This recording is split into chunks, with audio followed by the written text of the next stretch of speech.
organic fertilizers contribute to long-term soil health compared to chemical fertilizers? We are talking about feeding the microorganisms in the soil.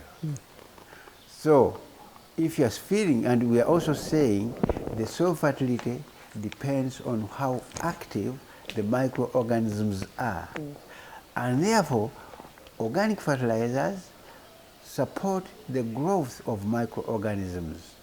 And if microorganisms are in the soil, it means we are going to have long time. And you can imagine when you're putting these fertilizers in the soil, the microorganism will start multiplying. So they continue multiplying, So you put once, but for them, they will continue multiplying. Therefore, keeping your soil fertility as a long term. But when you are using, for example, bokashi, I've already mentioned, we are using some ingredients which stay in the soil for more years.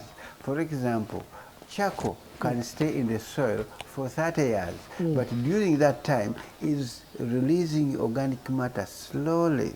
So you can see the charcoal which I put here in the soil today is going to stay in the soil for over 30 years. And that's those, I'm talking about those few, but they are looking at others, you find they have long-term soil fertility maintained in the soil. What role do organic fertilizers play in achieving sustainable agricultural development goals? When you look at sustainable agricultural development, sustainable development goals, Yes. they are looking at environment is very, very key. And organic farming is one of the most effective method of keeping or protecting the environment. Because when we are talking about environment, we are talking about the soil health, we are talking about biodiversity, we are talking about animal health, and that is one of the goals.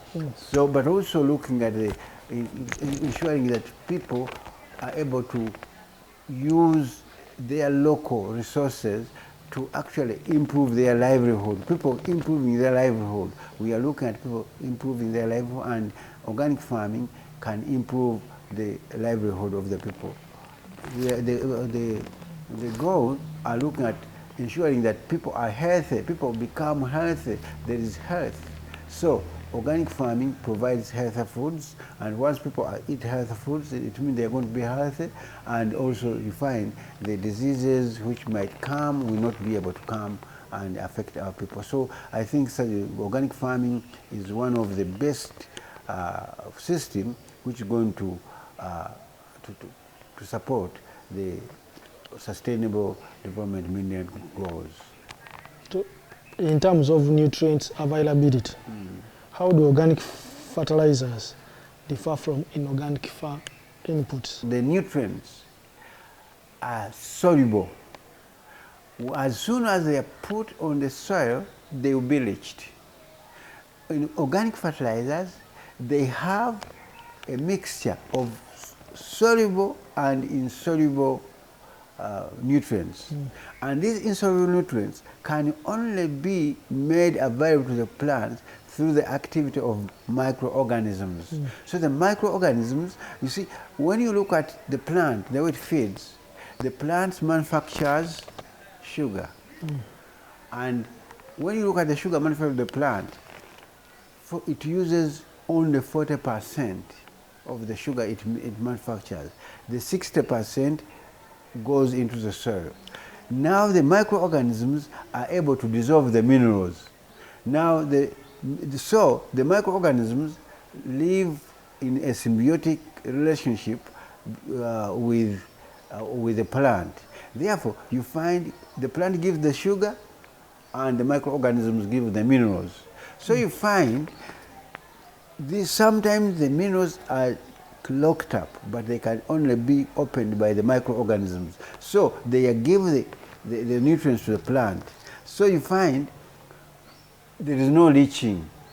So all this the nutrients which are in the soil, they are there. But once they are needed by the plant, the microorganism will give it. So you find there is that long-term nutrients in the soil. There's no at any particular time when the soil has reached, because they are there waiting for the microorganisms to give them to the plant. So that's why you see, for the chemical fertilizers, you put, they leach. And what has been actually proved scientifically, when you apply the fertilizer, only 5% will be used by the plant.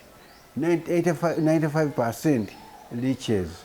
So you find there's a lot of loss. But in organic farming, there's no loss, because that one which is not used is kept by the microorganisms.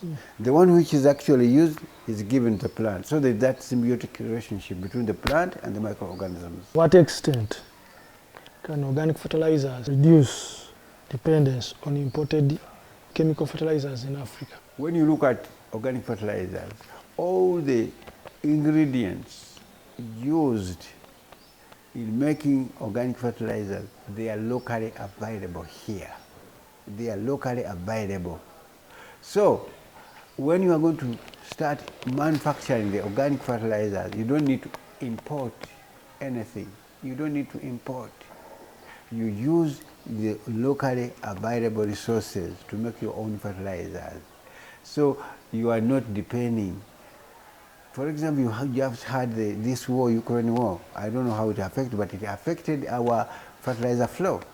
But if we are making our own fertilizers, any war outside, any calamity outside will not affect us, because we can make using our own raw materials. We don't need any imported raw material to make organic fertilizers. What are those common misconceptions that people have about organic fertilizers? Many people, first of all, they think organic fertilizers don't work. They are very slow. Because they don't use the right biofertilizers.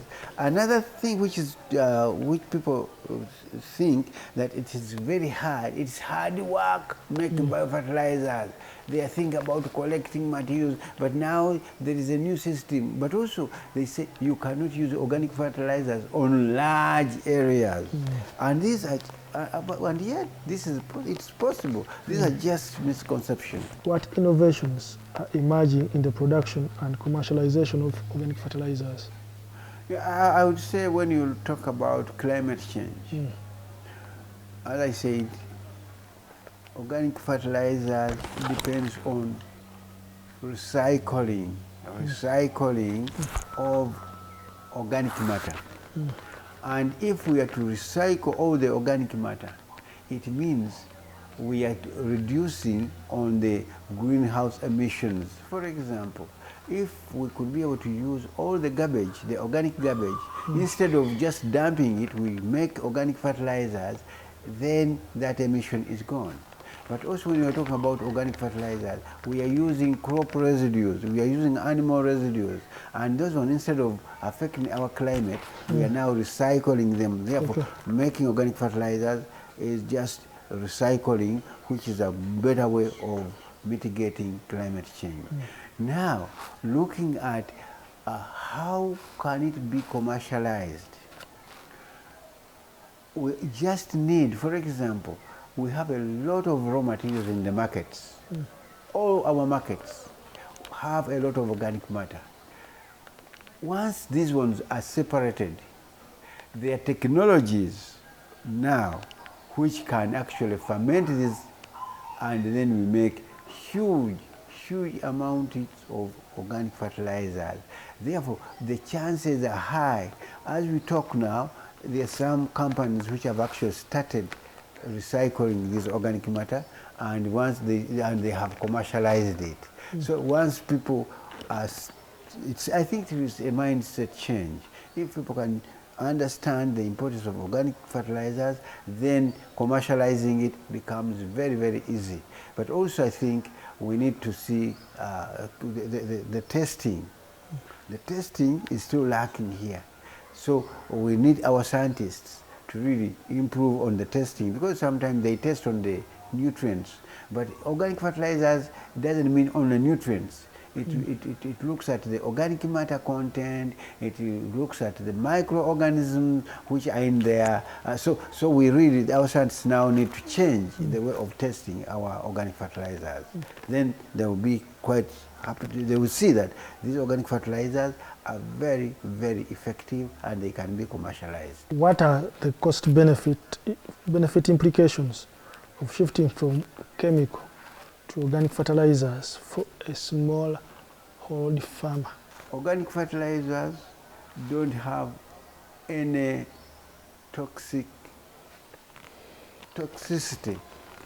whereby we have our people now are getting these, a lot of, I don't know whether their lifestyle, but for example, something like cancer, it's because of the poisons which come with some chemicals which farmers use. But you find if somebody is using organic fertilizers, he is not going to pay any bill resulting from poisoning. Not only the cancer, but you see people taking, children drinking organic chemical fertilizers and they die. But these ones, people will not die. Then another benefit would be that people now they can make it by themselves. Somebody makes it by themselves. But also what I've actually found is when you start going to organic fertilizer, you become a researcher, you become an innovator, because you are looking, you are always observing how is it working. So you become an observer. That's a very big benefit for the small farmer. But another one, very, very important, today the market is looking for organic produce. They are looking for products which have been cultivated not using chemicals, because they are fearing of the residues, they are fearing of the poisons. Therefore, when you are an organic farmer, then the market is huge, so you can sell your product. Even if I'm not saying that you should sell it at a higher price, but the market is assured. And that's a very big benefit, because people are saying, we don't have market, we don't have market. But once you are an organic farmer, the market is assured. Not only small farmer, but the nation.